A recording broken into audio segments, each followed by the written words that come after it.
नमस्कार दोस्तों, स्वागत है आप सभी का सीटेट 2022 नोटिफिकेशन फॉर्म ऑनलाइन आवेदन। और इसमें बीएड बीटीसी विवाद के मद्देनज़र सीटेट 2022 का नोटिफिकेशन जारी होगा। तो सीटेट 2022 में क्या बीएड के कैंडिडेट्स प्राइमरी के लिए एलिजिबल होंगे या बीटीसी के कैंडिडेट्स जूनियर सीटेट के लिए एलिजिबल होंगे। तो बीएड बीटीसी विवाद का मामला अभी विभिन्न राज्यों में हाई कोर्ट में और सुप्रीम कोर्ट में 19 जुलाई को सुनवाई होनी है।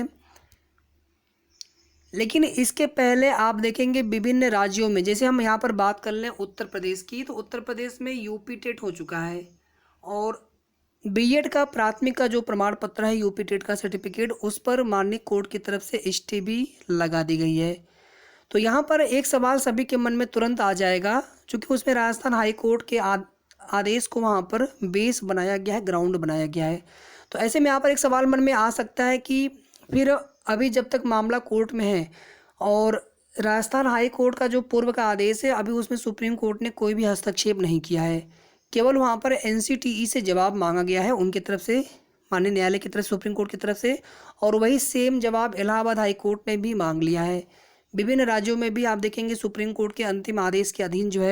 जो भी विवाद है बीएड बीटीसी का, विभिन्न राज्यों में अलग अलग नाम है। पंजाब में ईटीटी है, हिमाचल प्रदेश में जेबीटी है, राजस्थान में बीएचटीसी है, साउथ में भी देखेंगे, दक्षिण भारत में भी देखेंगे, वहाँ पर भी बीएड बीटीसी का विवाद चलने लगा है।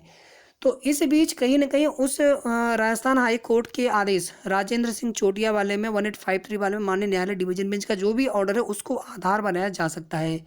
तो क्या सीटेट में 2022 में फॉर्म आवेदन में बीएड के अभ्यर्थी प्राइमरी के लिए फॉर्म भरे या ना भरे, या बीटीसी के अभ्यर्थी जूनियर के लिए फॉर्म भरे या ना भरे। तो कुल मिलाकर के बीएड और बीटीसी या उसके समकक्ष जो भी कोर्स चलाए जा रहे हैं विभिन्न राज्यों में, उनकी सीटें भरनी चाहिए, सरकार का रेवेन्यू बनना चाहिए। भर्ती अगर प्राइमरी की भी आने लगे, अपर प्राइमरी की भी वैकेंसी आने लगे हर राज्य में,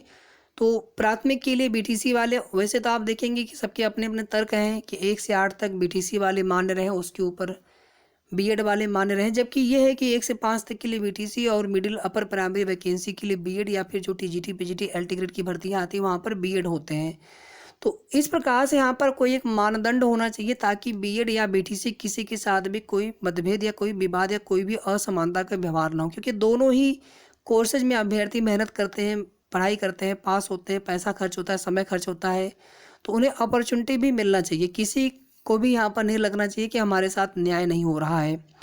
तो सीटेट 2022 का नोटिफिकेशन जब आएगा तो उसमें ये देखना होगा कि उसमें नोटिफिकेशन में क्या दिया है, क्या उसमें राजस्थान हाई कोर्ट के ऑर्डर के आधार पर नोटिफिकेशन में कोई बदलाव किया गया है, या फिर जब तक एनसीटी की तरफ से कोई नई अधिसूचना जारी नहीं होती है। क्योंकि जो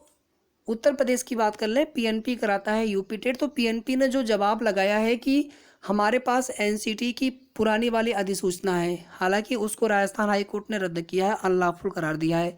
लेकिन जब तक कोई नई अधिसूचना नहीं आती है या फिर उस अधिसूचना में कोई बदलाव नहीं किया जाता है, तब तक हमारे लिए जो भी आगे की भर्ती, आगे की जो भी प्रक्रिया है, एलिजिबिलिटी टेस्ट कराना है, टेट कराना है, सीटेट कराना है, उसमें हम उन्हीं